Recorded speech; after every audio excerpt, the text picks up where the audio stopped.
하나님의 모든 교회에는 이런 관례가 없느니라. 아멘. 예, 오늘 본문의 말씀은 이 고린도전서 8장, 9장, 10장에 길게 사도 바울이 이 아비의 마음으로 교회와 성도들에게 권면하였던 이 우상의 제물 문제, 우상 숭배 문제, 그것을 먹어야 되느냐 말아야 되느냐라는 부분에 이제 한 단락의 결론은 무엇이었습니까? 자기의 유익을 구하지 말라.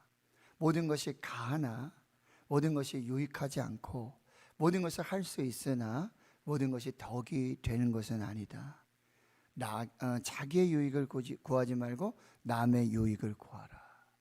그리고 다 하나님의 영광을 위해서 먹든지 마시든지 무엇을 하든지 이것이 목표가 되고 목적이 되어야 하고요.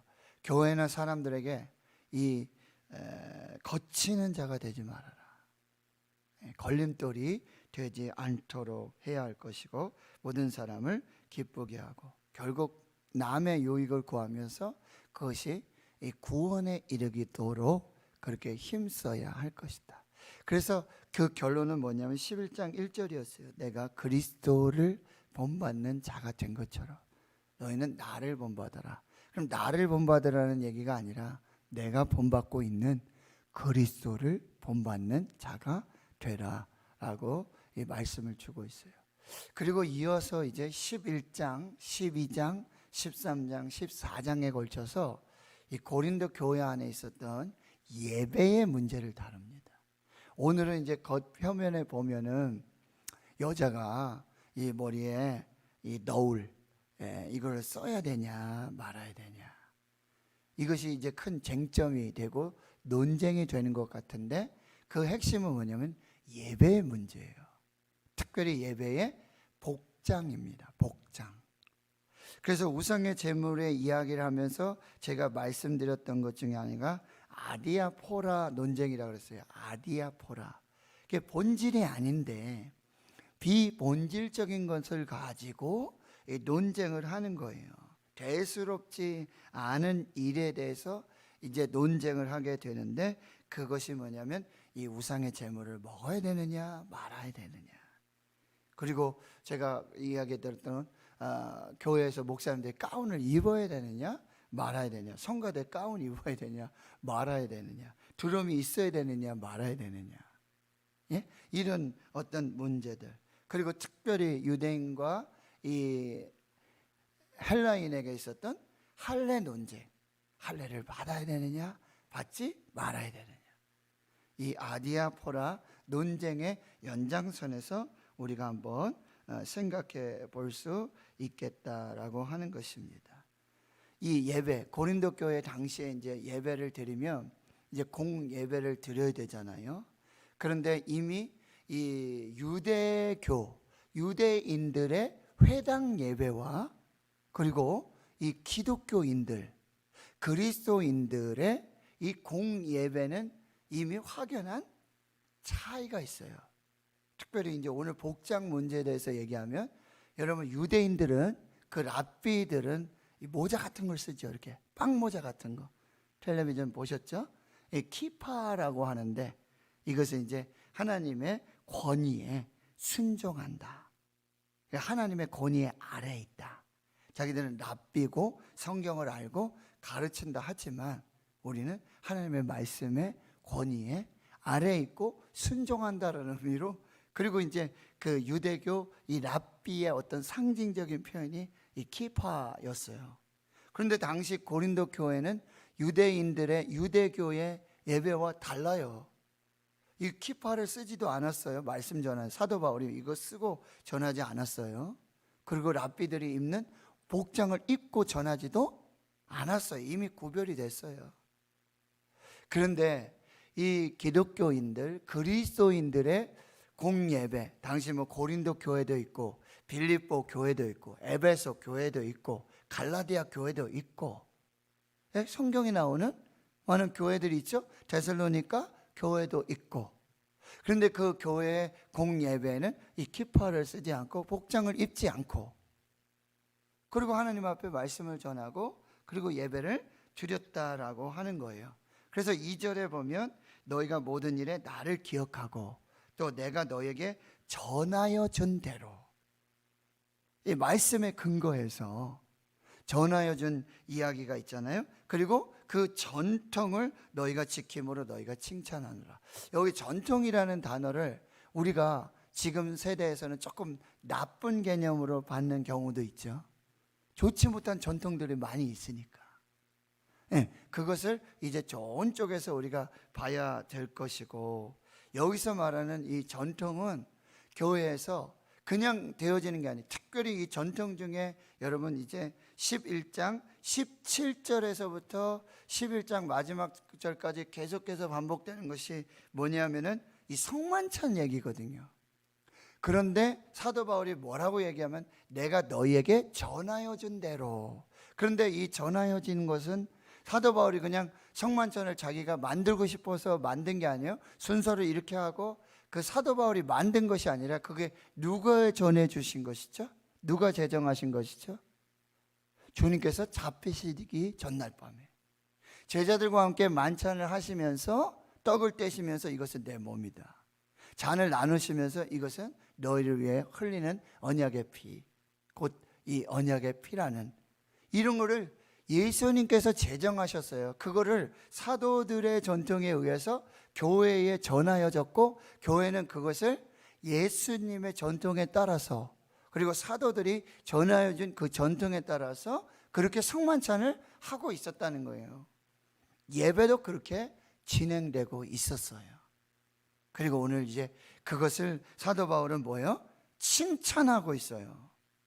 너희들이 나를 기억하고, 그리고 내가 너희에게 전하여 준 이 전통에 따라서 성만찬도 하고 예배도 드리고 이 키파도 하지 아니하고, 그리고 이 랍비들이 입는 복장도 입지 않고 이렇게 예배를 잘 드리고 있는 거 내가 칭찬하고 있다.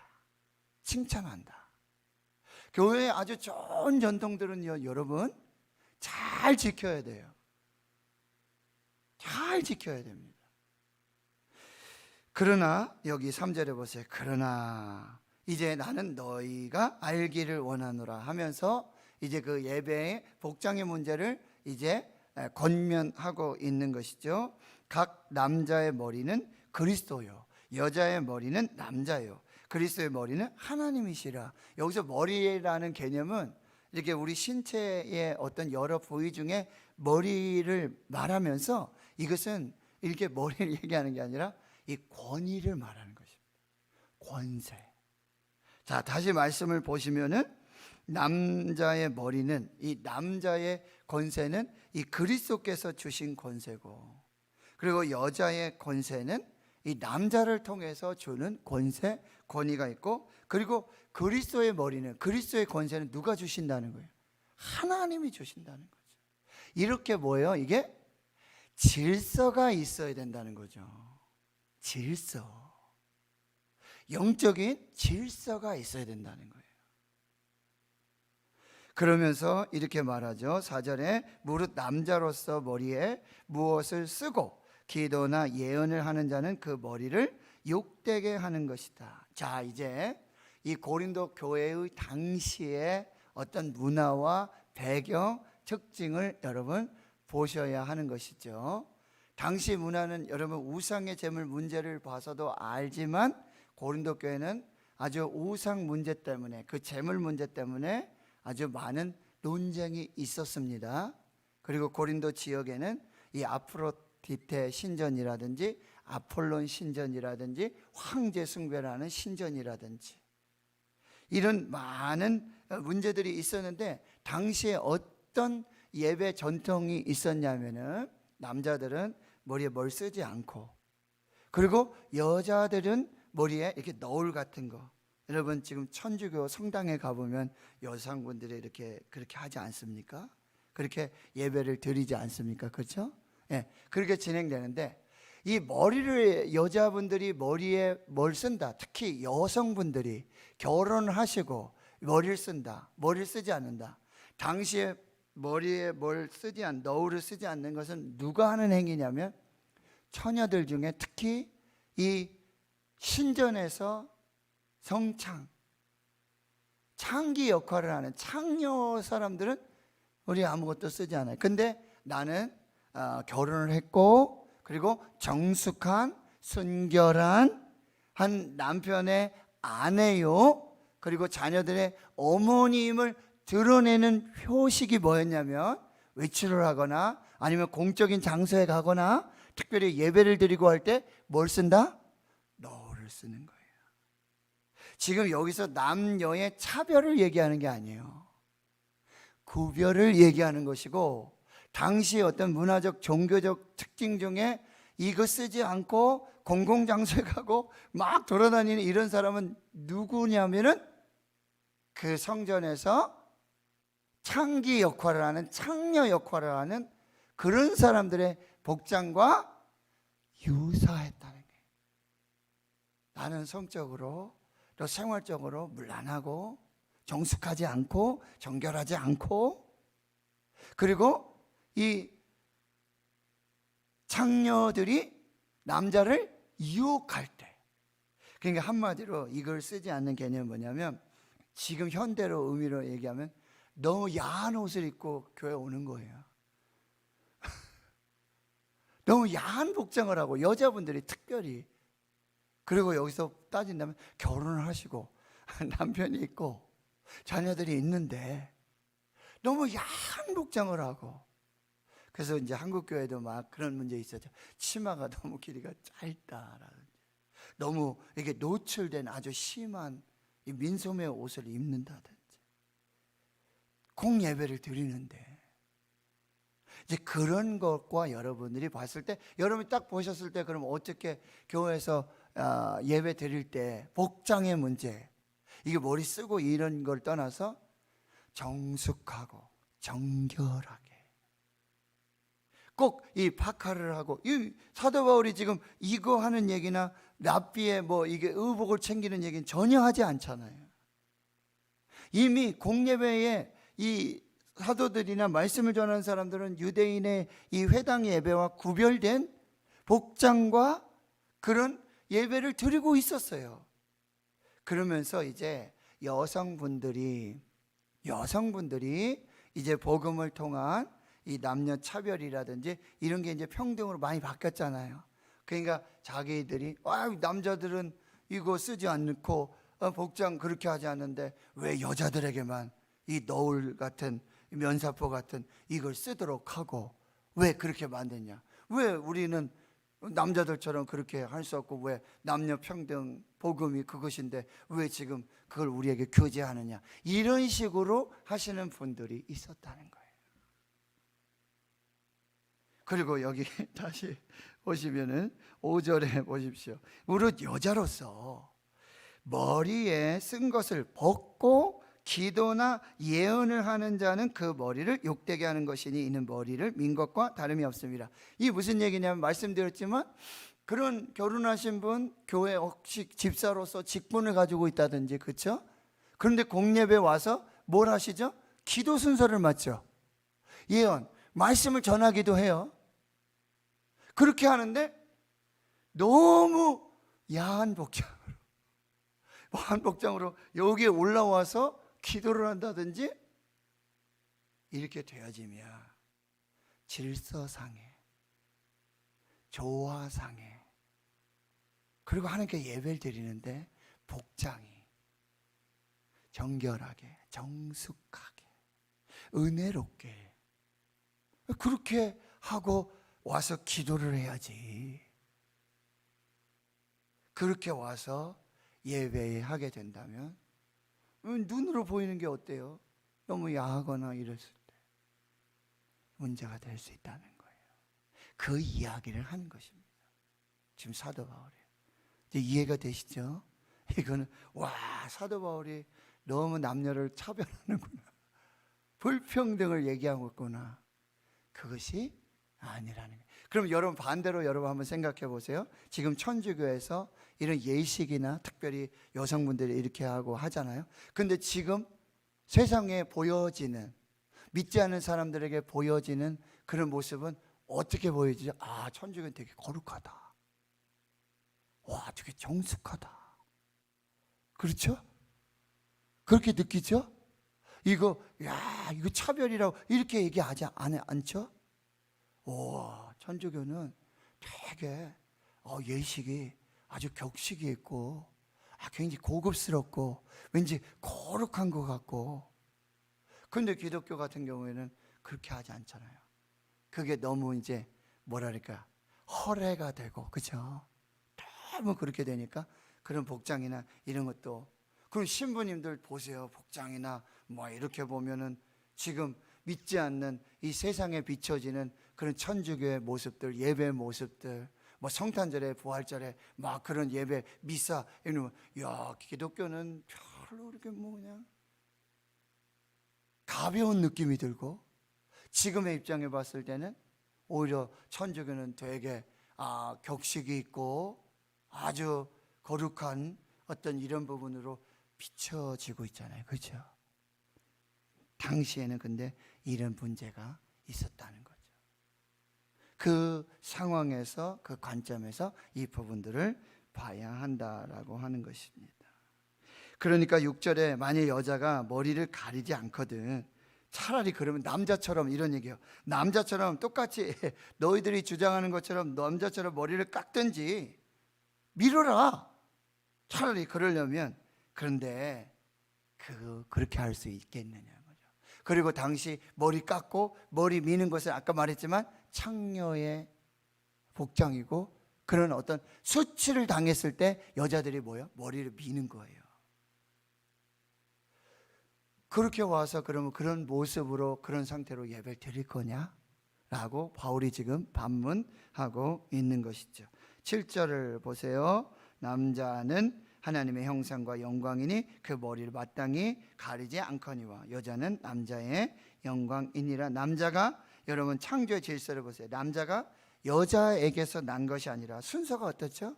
남자를 먼저 창조하시고 그 다음에 여자가 그 남자의 갈빗대 속에서 그렇게 탄생하게 되어졌잖아요. 그렇죠? 이 질서가 있고 순서가 있고, 또 9절에 보면 남자가 여자를 위해 지음받지 않고 여자가 남자를 위하여 지음받았어요. 맞죠? 홀로 독처하는 것이 안 좋으니까 돕는 배필로 하나님께서 이 창조의 질서를 따라 이렇게 지었다는 것이죠.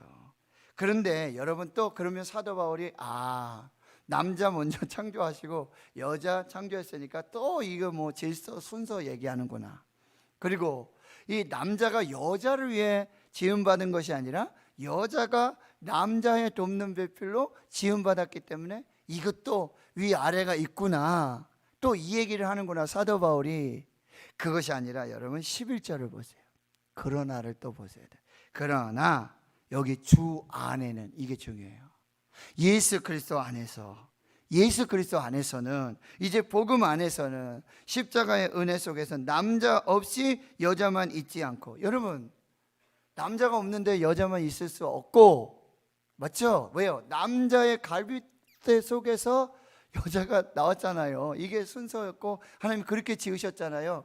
이 남자를 지을 때 하나님의 형상과 모양대로 지으신 후에 여자를 지을 때 그럼 동물의 형상이나 어떤 뭐 다른 것의 모델을 가져와서 지은 것이 아니라 하나님의 형상과 하나님의 모양대로 지음받은 이 남자의 갈빗대를 통해서, 가장 중요한 부분 중에 한 부분, 여기를 통해서 여자를 만들어 내셨단 말이죠. 그러니까 이 남자와 여자의 개념이 똑같은 거예요.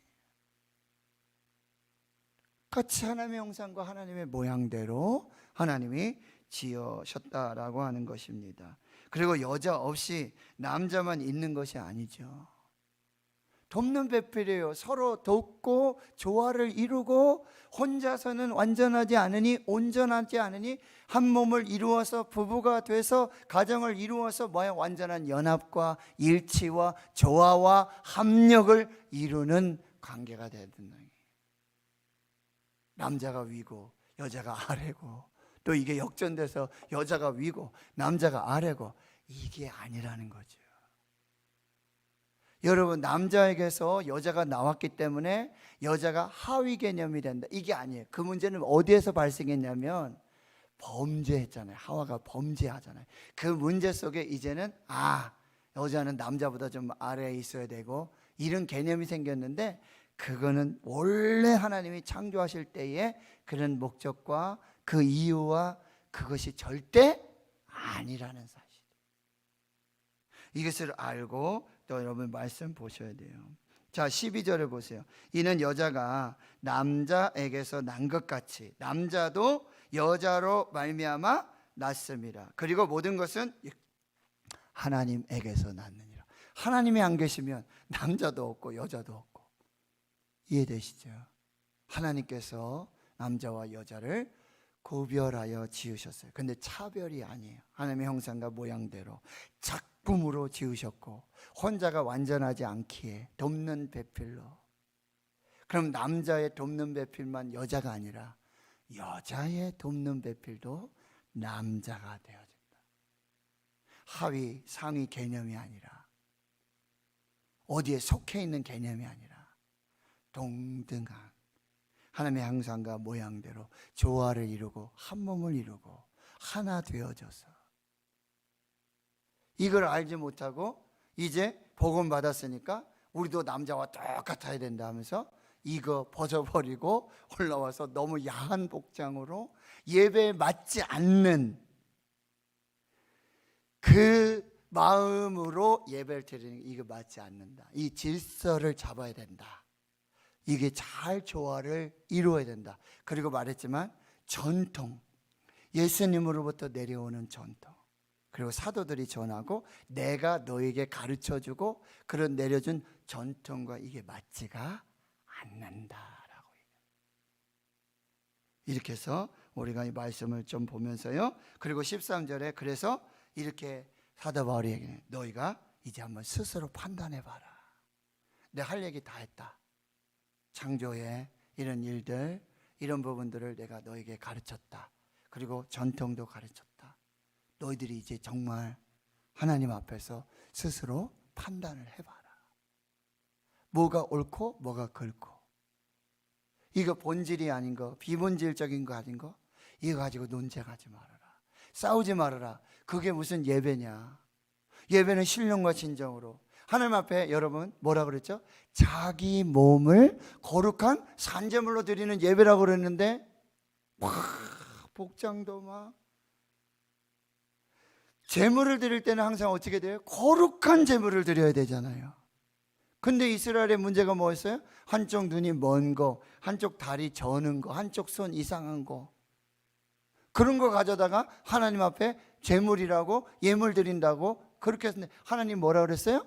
나 차라리 예배 문이 닫혔으면 좋겠다. 난 그런 예물 받지 않는다. 이게 하나님의 아주 정확한 판단이셨어요. 근데 너희가 하나님 앞에서 신령과 진정으로 너희 몸을 거룩한 산제물로 하나님 앞에 예배 드린다고 하면서, 여러분 생각해 보세요. 제가 여기 반바지 입고 집에서 자던 파자마 입고 나와가지고 제가 여기서 설교하고 이렇게 예배드, 하나님 받으시는 건데, 하나님 앞에 중요한데 내 마음이 그렇지 않은데 이렇게 예배 드린다고 생각해 보세요. 이 문제를, 본질과 비본질, 이 부분을 살피고 너희가 스스로 한번 판단해 봐. 자, 좀 더 보실까요? 13절, 너희가 스스로 판단하라. 여자가 머리를 가리지 않고 하나님께 기도하는 것이 마땅하냐? 그렇게 야한 복장으로, 예배에 맞지 않는 복장으로, 그게 마치 창녀들이 남자 유혹하는 것처럼, 그런 복장, 화장, 그거 와서 하나님 앞에 기도하고 그런 게 마땅하냐? 너희들 한번 생각해 봐라. 그리고요, 14절, 만일 남자에게 긴 머리가 있으며 자기에게 부끄러움이 되는 것을 본성이 너에게 가르치지 아니하냐? 남자들도 본성을 따라 보면 이게 맞지가 않다. 만일 여자가 긴 머리가 있으면 자기에게 영광이 되나니, 긴 머리는 가리는 것을 대신하여 주셨기 때문이라. 여러분, 머리를 이렇게 길게, 단정하게, 정숙하게, 뭐요? 여성스럽게. 요즘은 남녀 구별이 안 되죠, 막. 머리 모양 보면 이분이 남자분인지 여자분인지 모를 정도로 페미니스트 얘기하는 게 아니에요. 페미니즘 뭐 이런 얘기하는 게 아니에요.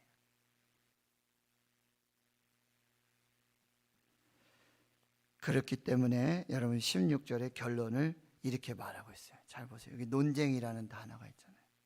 논쟁하려는 생각을 가진 자가 있을지라도, 내가 이렇게 얘기하고 권면하고 가르치고 그리고 이 전통을 이렇게 이야기해도 그래도 논쟁하려는 사람이 있어요. 말꼬리 잡고 꼬투리 잡고 하면서 논쟁하고자 하는 생각을 가진 사람들이 있을 거다. 그런데 여기 정확히 말하죠. 우리에게나, 즉 뭐예요? 고린도 교회에서나, 지금 이 고린도 교회 공동체거나 하나님의 모든 교회, 아까 말씀드렸죠. 에베소 교회, 빌립보 교회, 갈라디아 교회, 데살로니가 교회, 거기 있던 많은 교회에 이런 관례가 없느니라. 이런 관례가 없느니라. 이런 전통이 없느니라. 그래서 지금 예배 문제, 그 복장의 문제, 신령과 진정으로 거룩한 산제물로 드리는 예배, 여기서 머리에 뭐 쓰고 머리 밀고 기르고 이 문제, 이 본질적인 문제가 아니라 비본질적인 문제 가지고 다투고 논쟁하지 말고 영과 진리로. 왜요? 하나님은 영이시니 예배하는 자가 영과 진리로 예배 드리고 우리 몸을 거룩한 산제물로 예배 드리고 하나님 받으시는 예배로 아주 정숙하고 합당한 복장으로, 이것부터도 예배 오는데 이부터도, 복장부터도, 이 머리 하나 이것부터도 하나님 앞에 내가 어떠한 마음으로 어떠한 자세로 예배를 드리느냐를 볼 수 있다는 것이죠. 이것도 성경의 가르침과 진리의 가르침과 그리고 교회 안의 전통들, 좋은 전통들을 잘 세워서 그렇게 하나님께 예배를 드려라. 은혜로운 복된 예배를 드려라. 자, 오늘 우리의 예배를 한번 점검해 보고요. 특별히 복장, 머리, 화장 뭐 이런 걸 다 떠나서 나는 정말 하나님 앞에 신령과 진정으로 거룩한 산제물로 내 몸을 드리며 예배하고 있는가, 예배 드리고 있는가, 본들을 다시 점검하는 복된 시간이 될 수 있기를 주의 이름으로 축원합니다. 하나님 감사합니다. 오늘 이 새벽에 우리가 또 때로는 조금 소홀히 주일 예배 복장이나 또 화장이나 머리나 어떤 여러 가지 이런 부분들 소홀히 할 수 있습니다. 특별히 새벽에 우리가 너무 마음가짐 없이, 준비 없이 복장이나 머리 상관없이 그렇게 예배하려는 우리의 조금은 경솔하고 가벼운 마음들 다시 하나님 앞에서 또 잘 점검하고 하나님 받으시는 거룩한 예배로, 거룩한 복장으로 단정하고 정결한 모습으로 예배할 수 있는 저희들 모두가 되게 해주시고, 특별히 본질적인 것, 비본질적인 것 이거 가지고 논쟁하며 다투면서 은혜롭지 못한 예배가 되지 않도록 제 성령께서 함께해 주시옵소서. 이제는 우리 구주 예수 그리스도의 은혜와 하나님 아버지의 무한하신 사랑하심과 성령의 내주 교통 충만하심이 이제로부터 영원토록 함께 하시옵기를 간절히 축원하옵나이다. 아멘. 오늘 말씀을 기억하시며 또 기도해 주시고요.